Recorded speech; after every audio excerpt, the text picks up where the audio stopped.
Et si on parlait des sites qui nous promettent de calculer le niveau de bottleneck de nos machines? Bref, je sais que beaucoup de mes abonnés, parce qu'on me l'a déjà dit, utilisent des sites qui permettent de calculer soi-disant un pourcentage de bottleneck quand ils font une nouvelle configuration ou tout simplement pour vérifier s'ils sont pas trop limités par leur machine. Et j'ai eu envie de faire cette vidéo parce que dernièrement je suis retombé sur une de mes vieilles vidéos TikTok où justement je parlais de ça par rapport à un commentaire qu'avait fait un de mes abonnés. Donc la thématique de cette vidéo, vous l'aurez compris, c'est les calculateurs de bottleneck et on en parle de suite.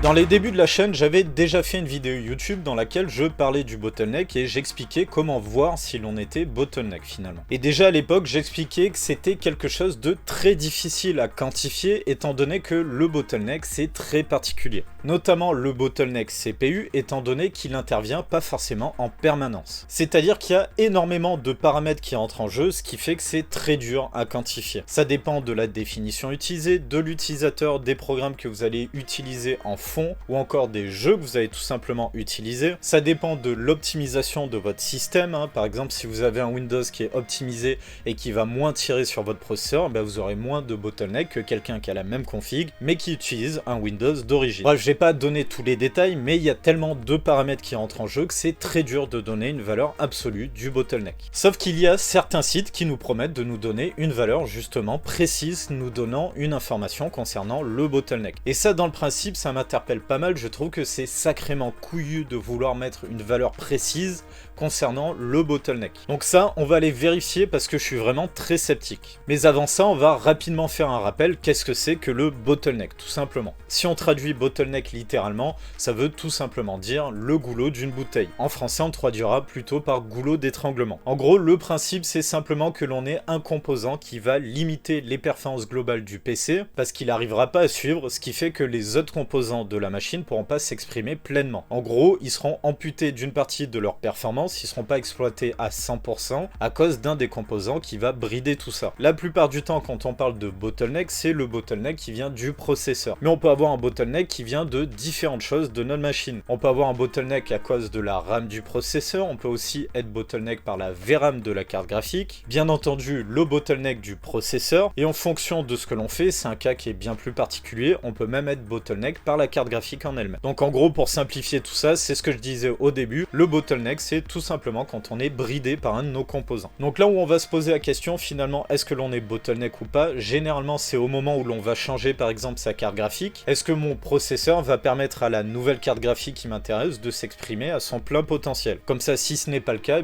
ça sert peut-être à rien d'aller sur un modèle haut de gamme. Si le processeur me limite, je vais forcément aller plutôt vers un modèle milieu de gamme, ça me permettra d'économiser de l'argent. Ou si jamais on se fait un nouveau PC, pour éviter de dépenser de l'argent inutilement, on va vérifier si notre combo processeur-carte graphique est équilibré. Là aussi, ça permet d'éviter de dépenser de l'argent inutilement. Et je sais que parmi les gens qui connaissent pas forcément très bien l'informatique, il y en a beaucoup qui vont utiliser des sites qui promettent de nous donner le niveau de bottleneck en fonction de la combinaison de composants que l'on va utiliser. Et ça vraiment, ça me dérange beaucoup parce que le bottleneck, ça intervient vraiment dans des cas très particuliers. Je vais pas me répéter, mais il y a énormément de paramètres qui vont faire que l'on est bottleneck ou pas, ne serait-ce que par exemple la définition utilisée. Mais bref, je vais pas revenir dessus, je passe en voix off pour vous montrer à quoi ressemble ce genre de site. Donc pour tester les calculateurs de bottleneck, on commence par le site PC Build qui est peut-être celui qui est le plus utilisé. Et surtout celui-là, je l'avais déjà testé il y a pas mal de temps après une demande d'un abonné sur TikTok. J'ai donc refait ma configuration sur le site et on passe au calcul. Et il m'annonce 24,1% de bottleneck, c'est vraiment énorme. Surtout que je me rappelle quand je l'avais fait sur TikTok, j'avais utilisé exactement le même site pour exactement la même configuration. Et il m'annonçait 0,1% de bottleneck. Admettons avec les mises à jour des pilotes ou des divers jeux qui sont utilisés pour le test, ça peut peut-être modifier le résultat. Mais passer de 0,1% de bottleneck, ce qui est tout simplement que dalle, à 24,1%, donc quasiment un quart des performances qui sont bottleneck, c'est quand même énorme. Donc déjà, c'est le premier point qui me dérange. Mais admettons, on va leur laisser le bénéfice du doute. Vous le voyez, finalement, on peut faire différentes méthodes pour calculer le bottleneck et on peut notamment calculer par jeu, ce qui me paraît beaucoup plus pertinent. J'ai choisi de jeter un coup d'œil sur Cyberpunk et étant donné que c'est un jeu que je possède et qu'il a un benchmark intégré, ça nous permettra de vérifier ça. Et sur Cyberpunk, il nous annonce 21,5% de bottleneck. Alors là, je suis vraiment assez sceptique quand même. Et la première chose qui me dérange finalement, c'est qu'on nous donne un chiffre comme ça qui est une valeur absolue du coup, et je trouve ça plutôt étonnant parce qu'on n'a aucune info sur les paramètres graphiques avec lesquels on a ce pourcentage de bottleneck. C'est-à-dire que c'est 21% en utilisant le DLSS, ou est-ce que c'est 21% sans le DLSS? Est-ce que c'est avec les graphismes en ultra ou simplement en élevé ou voire moyen? Et est-ce que c'est avec le ray tracing d'activer ou est-ce que c'est sans le ray tracing activé? Et s'il est activé, est-ce que c'est en psycho ou avec les réglages au minimum? Donc là-dessus, on n'a aucune information et ils vous sortent un chiffre comme ça sans nous dire sur quel réglage il se base parce que c'est très important pour le bottleneck. On a des petits graphiques qui pour moi veulent pas dire grand-chose. On peut voir qu'ils nous disent que l'utilisation de la carte graphique avec les graphismes au maximum ne dépassera pas les 70%. Là où en revanche, pour le processeur, on sera à 100%. Alors là, je pense vraiment qu'il faut être très sûr de soi pour annoncer ce genre de choses sur un site. Donc ça, c'est quelque chose qu'on va vérifier. Je vois que dans la liste, il y a un deuxième jeu que j'ai et qui possède un benchmark intégré, donc on va voir ce que ça nous dit. Il s'agit de Red Dead Redemption et on passe au calcul. Alors même sur Red Dead Redemption, il nous annonce quand même 16,5% de bottleneck. On peut voir que cette fois-ci, on a encore le même graphique. Avec les graphismes au maximum, on retrouve un processeur qui est à 100% et une carte graphique qui, elle, utilisée seulement à 75,5%. Et en vrai, ça me dérange encore ce graphique. Je l'ai pas dit tout à l'heure pour Cyberpunk, mais il y a un truc qui n'est absolument pas logique dans ce graphique. C'est-à-dire qu'avec les graphismes en moyen, on devrait avoir un framerate plus élevé et donc solliciter plus le processeur. Sauf que dans leur graphique, on voit qu'on a le processeur qui est utilisé seulement à 83% avec les graphismes en moyen. Si on baisse les graphismes, la carte graphique pourra mieux s'exprimer. En revanche, le processeur, lui, il aura plus de travail. C'est-à-dire que ça va lui demander de calculer plus de choses pour ce qui est de la physique du jeu, l'environnement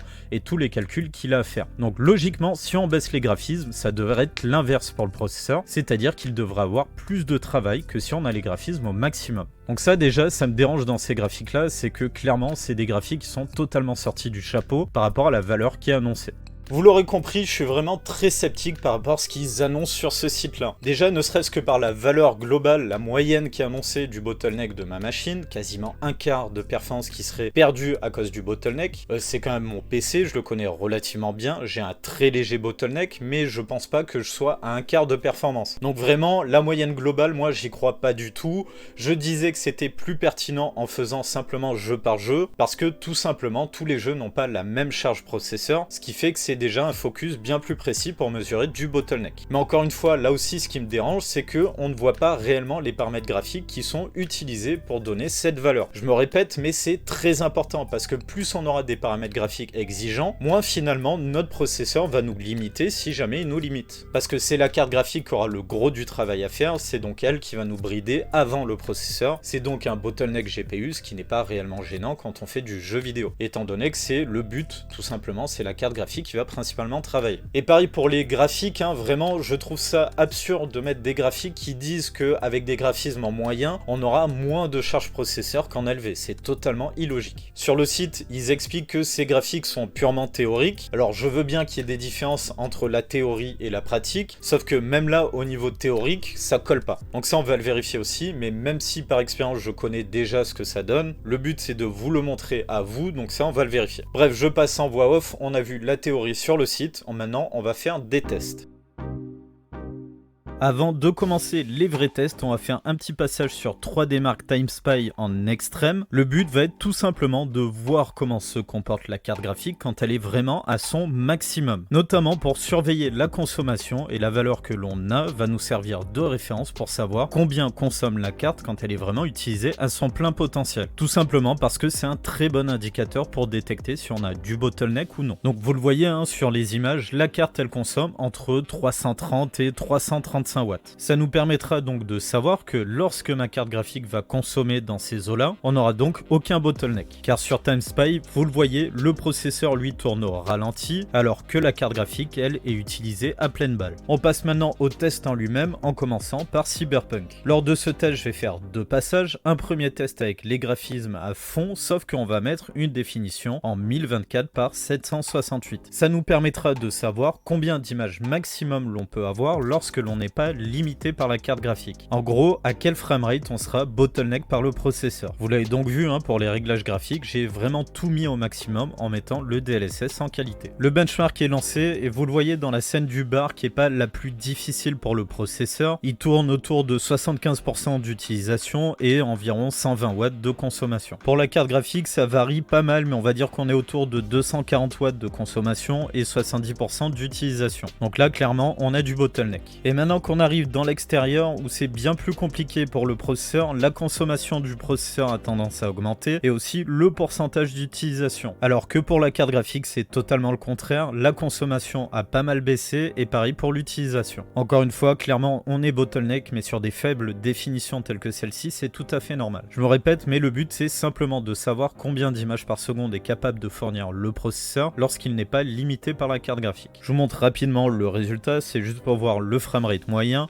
Et on peut voir qu'on a réussi à avoir 92,32 images par seconde. Si je refais le benchmark en QHD et que l'on se rapproche de ce framerate moyen, cela voudra dire qu'on sera clairement bottleneck par le processeur. Donc c'est parti, j'ai gardé exactement les mêmes réglages, j'ai juste changé la définition pour être en 1440p. On est donc dans la scène du bar et vous le voyez, cette fois-ci, le processeur consomme beaucoup moins, on va dire qu'on est entre 100 et 90 watts. Le pourcentage d'utilisation a beaucoup baissé lui aussi, on se situe entre 40 et 60%, ça varie pas mal. En revanche, la carte graphique, regardez ça, on retrouve nos 330 watts de consommation, donc clairement elle est au maximum, avec un pourcentage d'utilisation qu'aussi entre 95 et 100%. Quant à l'extérieur, qui est la scène la plus difficile pour le processeur, on le voit bien, il consomme plus, il est un peu plus utilisé là aussi, mais on voit bien que finalement, il ne limite pas vraiment la carte graphique, elle consomme tout autant et elle est tout autant utilisée. Donc on le voit bien, on n'est pas du tout bottleneck sur ce benchmark. Il y a des moments où ça varie un petit peu, la carte graphique redescend un petit peu en charge de travail, mais c'est très ponctuel à chaque fois et on est clairement loin des 20% de bottleneck annoncés par le site. Ça se vérifie aussi dans les résultats du benchmark, on a 57,52 images par seconde de moyenne, ce qui fait qu'on est quand même sacrément loin du résultat que l'on a eu avec la plus faible définition. Donc clairement pour moi sur ce jeu il n'y a pas vraiment de bottleneck. Si je devais donner une valeur absolue un petit peu comme le fait le site, je dirais qu'on a même pas 5% de bottleneck. Même si pour moi, je le rappelle, donner une valeur absolue pour le bottleneck, c'est tout simplement pas possible. C'est juste pour avoir un point de comparaison par rapport à ce que dit le site. Maintenant, on va faire un autre test, c'est juste pour vérifier le fameux graphique que je vous disais qui était pour moi foireux sur le site. Donc déjà, on retrouve les 21,5% de bottleneck sur Cyberpunk, on sait déjà que c'est faux, et je redescends pour vous montrer le fameux graphique qui me dérange beaucoup. On voit que ce graphique, il nous annonce avec les graphismes au maximum, une utilisation de 70% de la carte graphique pour un processeur utilisé soi-disant à 100%. Donc là vraiment on nous parle d'un bottleneck qui est vraiment sévère. Et il nous explique que si on baisse les graphismes, on utilisera moins le processeur avec seulement 83,226% d'utilisation et une carte graphique qui sera elle aussi moins utilisée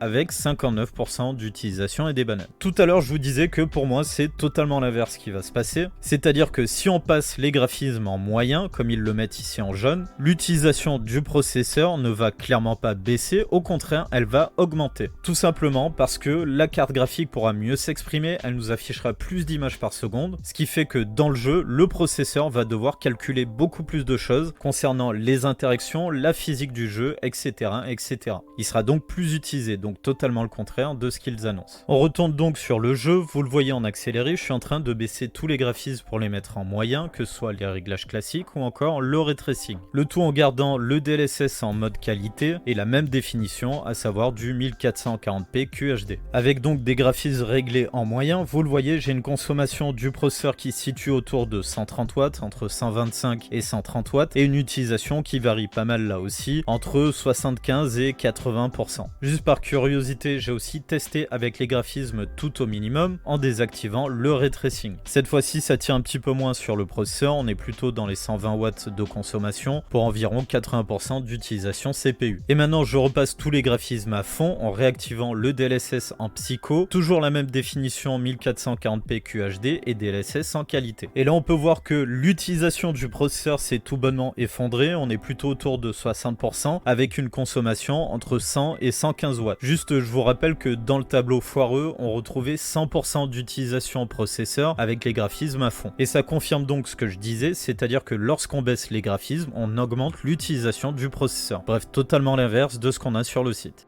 Pour le jeu suivant, on passe donc à Red Dead Redemption. On l'a vu sur le site, il nous annonçait autour de 16% de bottleneck. Pour les réglages graphiques, on va faire exactement la même méthode. Je mets les graphismes avec les pré-réglages ultra et j'active simplement le DLSS en mode qualité. Et d'ailleurs, en vrai, je leur fais un cadeau en faisant ça parce que le DLSS finalement va augmenter notre framerate, ce qui va donner plus de travail au processeur. Mais je me positionne dans une situation d'utilisation normale du jeu. Le benchmark de Red Dead est très long, donc j'utilise la dernière scène qui est la plus proche de ce que l'on peut avoir quand on est réellement en jeu. Donc vous le voyez sur ce premier passage avec une définition très faible, le processeur a beaucoup de travail. Son pourcentage d'utilisation est très élevé, on est dans les 90% sans problème, et au niveau de la consommation, on est à plus de 130 watts, c'est juste énorme. Et forcément avec une définition aussi faible, la carte graphique, elle, se repose complètement, elle fait pas grand chose. Au niveau du pourcentage d'utilisation, on est loin du maximum, et au niveau de la consommation aussi. On le voit, elle est utilisée autour de 80%, avec une consommation qui varie pas mal entre 250 et 300 watts. On a donc encore de la marge par rapport à ce qui est capable de fournir cette carte. Je vous montre directement le résultat, on peut voir qu'on a une moyenne de 144,166 images par seconde. On sait donc que c'est le framerate maximum qui est capable de sortir le processeur sur ce jeu-là. Donc dans le test en QHD, si on se rapproche vraiment de ce framerate-là, ça voudra dire qu'on aura du bottleneck. Je lance donc le benchmark suivant avec exactement les mêmes réglages graphiques, c'est juste que je change la définition. On passe donc en 1440p QHD. On le voit maintenant, c'est plus du tout la même chose. Le processeur, même s'il est quand même pas mal sollicité, on voit que la carte graphique, elle, est beaucoup plus sollicitée. On est largement au-dessus des 90-95% d'utilisation. Et pour ce qui est de la consommation, on n'est pas tout à fait aux 330 watts, on est légèrement en dessous. Mais la plupart du temps, vous le voyez, la carte graphique, malgré tout, elle est extrêmement sollicitée. On est entre 95 et 100% d'utilisation. On est quand même régulièrement autour de ces fameux 330 watts de consommation. Alors que l'utilisation et la consommation du processeur s'écrase de plus en plus. Là où on était entre 120 et 130 watts au début du benchmark, on est plutôt autour de 100-110 watts. Et enfin, je vous montre le résultat du benchmark. On peut voir que le framerate moyen se situe autour de 113 images par seconde. On est donc là aussi assez loin du framerate que l'on a eu avec la définition 1024 par 768. Donc là aussi, un petit peu comme Cyberpunk, il y a quand même un léger bottleneck qui est présent, mais si je devais le chiffrer, eh bien je dirais exactement comme pour Cyberpunk. Pour moi, on a moins de 5% de bottleneck.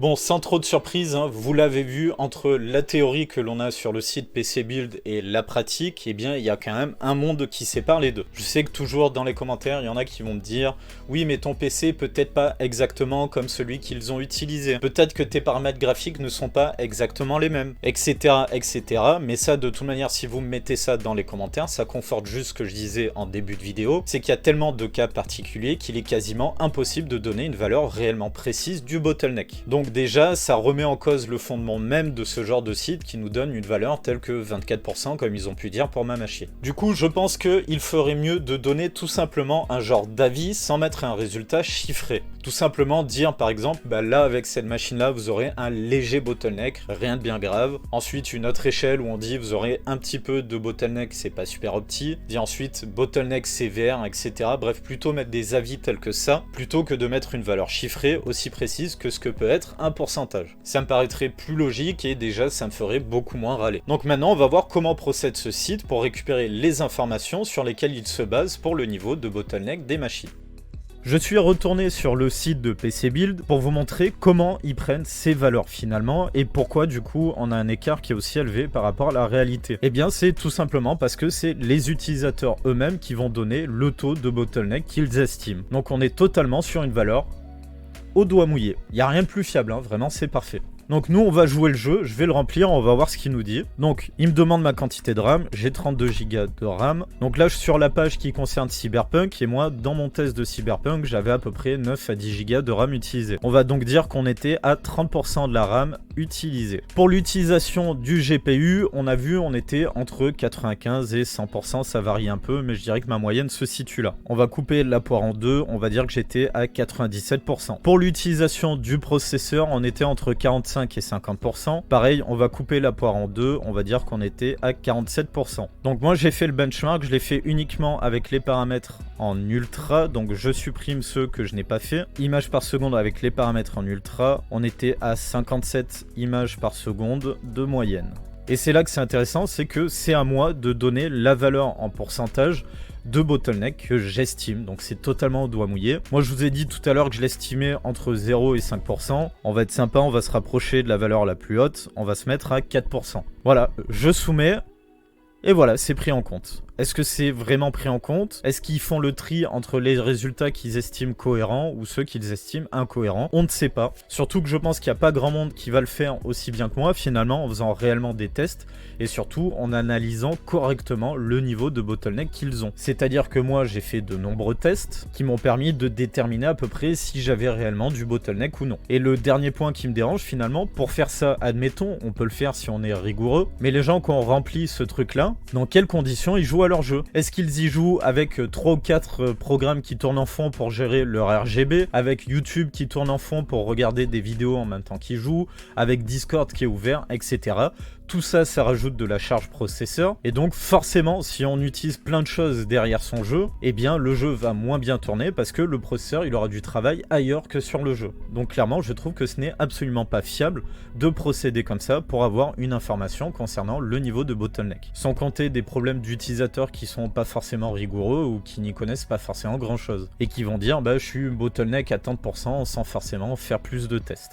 Vous l'avez vu, c'est donc finalement les utilisateurs qui vont remplir les informations concernant le bottleneck de leur machine. Mais encore une fois, eh bien, ce système ne prend pas en compte les différents paramètres. Par exemple, sur Cyberpunk, pour reprendre cet exemple, est-ce que je joue avec le ray tracing activé? Si oui, est-ce qu'il est en psycho ou en moyen? Ou est-ce que j'utilise le DLSS ou non? Parce que tout ça, ça influe énormément au niveau du bottleneck. Et typiquement, dans leur petit système pour recueillir les informations, eh bien ça n'entre pas en compte. Donc par exemple, moi j'ai mis mon framerate moyen avec le ray tracing en psycho et le DLSS en qualité, j'avais à peu près 57 images par seconde. Mais si quelqu'un met par exemple le ray tracing en psycho mais sans utiliser le DLSS, il aura moins d'images par seconde. Ou par exemple, un autre qui va régler le DLSS en mode performance, lui il aura plus d'images par seconde que moi. Donc je suis rapidement allé faire un tour sur le site, ils expliquent qu'il y a un système d'intelligence artificielle qui fait un petit peu le tri dans les résultats. Encore une fois, je me méfie pas mal. Là, encore une fois, il y a énormément de paramètres qui entrent en jeu. Alors, j'espère que leur intelligence artificielle, elle est vraiment calibrée et surtout suffisamment solide pour pouvoir réellement faire un bon tri. Ce que je doute au vu des résultats qui ont été annoncés concernant le bottleneck sur ce jeu. Donc maintenant, je vais vous montrer une autre facette de ce site-là qui m'interroge pas mal.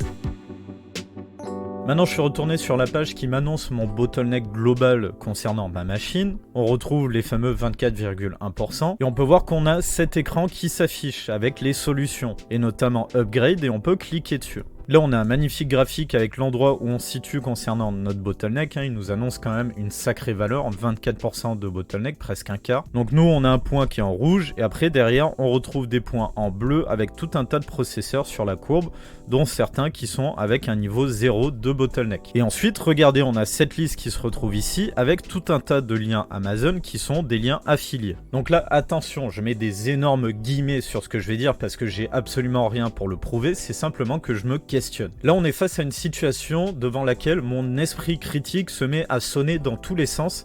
Vraiment, il est complètement en alerte. Est-ce que ça arrangerait pas ce site de me faire passer de 0,1% de bottleneck comme je l'avais quand j'ai testé il y a un peu plus d'un an, pour ensuite m'annoncer que je suis maintenant à 24% de bottleneck, une fois qu'on a eu pas mal de nouveaux processeurs qui soient sortis. Quand on sait qu'ils ont des liens affiliés, c'est eux qui le disent directement, regardez si je descends tout en bas, on voit qu'on a un petit truc avec les mentions légales et notamment pour les liens affiliés. Donc là on est en anglais, je vais le mettre en français. Ils le disent clairement, chez pcbuild.com, nous participons à un programme partenaire Amazon. Donc ça veut dire ce que ça veut dire, c'est-à-dire que tous les processeurs qui sont censés régler mon problème de bottleneck, eh bien les liens qu'on a sur le site sont affiliés. Ça veut dire qu'à chaque fois que quelqu'un cliquera dessus ou achètera un produit sur Amazon, eh bien eux, ils vont gagner un petit peu d'argent. Donc là où vraiment mon esprit critique se met en alerte, c'est que clairement ce site a tout à gagner à gonfler les niveaux de bottleneck des machines. Parce que ça incitera les utilisateurs à utiliser les liens affiliés pour améliorer leur PC. Surtout s'ils se disent, ah bah ce site a l'air bien, pour moi c'est des bons conseils, donc je vais passer par là. Donc PC Build a tout intérêt à dire, bah votre PC il vous limite, faut mieux que vous changez telle ou telle pièce, regardez, on vous propose ces produits-là avec ces liens-là. Donc bien entendu, je ne les accuse pas, j'ai rien pour le prouver, il y a quand même pas mal de chances pour qu'ils jouent le jeu et qu'ils soient honnêtes à ce niveau-là. Mais après, des calculateurs de bottleneck, il y en a d'autres. Donc là, je suis sur le site CPU Agent, on va remplir un petit peu ce qui me concerne. Déjà, il me demande au moins la fréquence de la RAM, c'est un peu plus précis, la 3200, et j'en possède 32 Go. Généralement, je joue en qualité ultra, et en définition, je suis en 1440p. On va passer au calcul. Et là, ce que je trouve intéressant, c'est que, regardez ici, goulot d'étranglement maximum en 1440p, il m'annonce 4,4%. Et là, je trouve qu'il joue beaucoup plus le jeu, parce que, bizarrement, ça correspond un peu plus à ce que moi j'ai mesuré. Et regardez, hein, si je descends sur ce site-là, eh bien, on va pas me dire, bah, achetez tel ou tel processeur, utilisez ces liens qui sont affiliés. Mais on voit que sur ce site-là, ils sont quand même beaucoup plus raccords avec ce que j'ai pu faire. Donc ça aussi, eh bien, ça met encore plus mon esprit critique en alerte. Je pense que maintenant on a fait un petit peu le tour du sujet et qu'il arrive le moment de conclure concernant ce genre de calculateur. Même si tout au long de la vidéo j'étais très sceptique et plutôt sévère concernant ce genre de calculateur, eh bien dans ma conclusion je vais l'être beaucoup moins. Donc clairement on a quand même une sacrée différence entre ce que l'on peut avoir théoriquement parlant sur ce genre de site au niveau du bottleneck et ce que l'on mesure en pratique. Mais comme j'ai dit directement dans l'introduction, le bottleneck c'est quelque chose qui est assez dur à cerner. Surtout quand on voit certains sites qui proposent des résultats de benchmark en étant totalement bottleneck sans même en parler dans leur article. Donc ça c'est un vieux truc qui date de ma précédente vidéo qui date d'il y a un moment dans laquelle je parlais du bottleneck. Ça vient d'une petite prise de bec que j'avais eue avec la page Facebook de overclocking.com. Mais bref, c'est du passé. Tout ça pour en venir au fait que c'est compliqué de jauger le niveau de bottleneck d'une machine. Et si c'est compliqué pour des sites qui sont spécialisés là-dedans d'être réellement précis, eh bien je me mets à la place d'un utilisateur lambda, c'est encore plus compliqué pour lui. Donc vraiment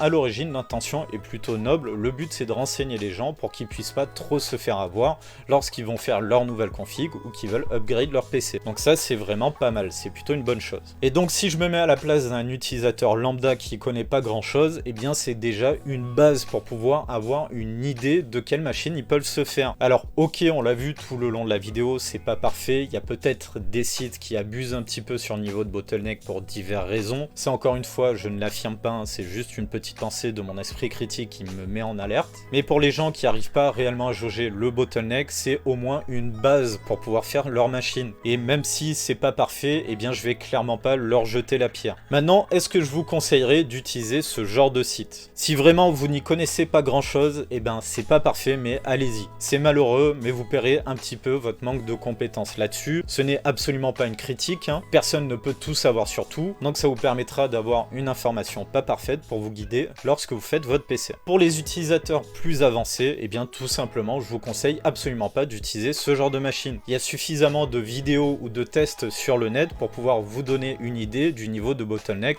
entre tel ou tel processeur avec telle ou telle carte graphique. Certes, ça demande pas mal de recherche, pas mal d'analyse des différents benchmarks, mais de toute manière, je pense que si vous êtes un utilisateur suffisamment avancé, vous n'utilisez pas de base ce genre de site-là. Donc pour le mot de la fin, je dirais que ce genre de site, clairement, ce n'est pas parfait. Mais ça permet malgré tout de vous guider un petit peu dans la jungle que peut être le hardware de nos jours. Allez, on arrive à la fin de cette vidéo, j'espère que ça vous aura plu. Si c'est le cas, n'hésitez pas à mettre le pouce en l'air ou encore à vous abonner si vous ne l'avez pas déjà fait. Et si vous avez envie de mettre en avant cette vidéo, on va le faire comme d'habitude, il vous suffira de commenter #bottleneck. Ça m'aidera à référencer correctement la vidéo et je vous en remercie. Dans la description, vous trouverez par exemple le lien vers Twitch. J'essaie de faire au moins un live tous les dimanches. Généralement, on fait sur des vieux jeux vidéo, ça sera pas forcément le cas tout le temps. Le but, c'est que en même temps que je fais des vieux jeux, on discute ensemble d'un petit peu tout et n'importe quoi, mais bien entendu principalement de hardware. Donc n'hésitez pas à faire un tour sur la chaîne Twitch. Et dans la description, vous avez aussi le lien Linktree qui vous enverra vers le Discord, même la chaîne Twitch, la boîte mail si vous avez envie de me contacter. Donc bref, si ça vous intéresse, n'hésitez pas à y faire un tour. Allez, on arrive à la fin, donc comme d'habitude, prenez soin de vous et on se retrouve dans la prochaine vidéo.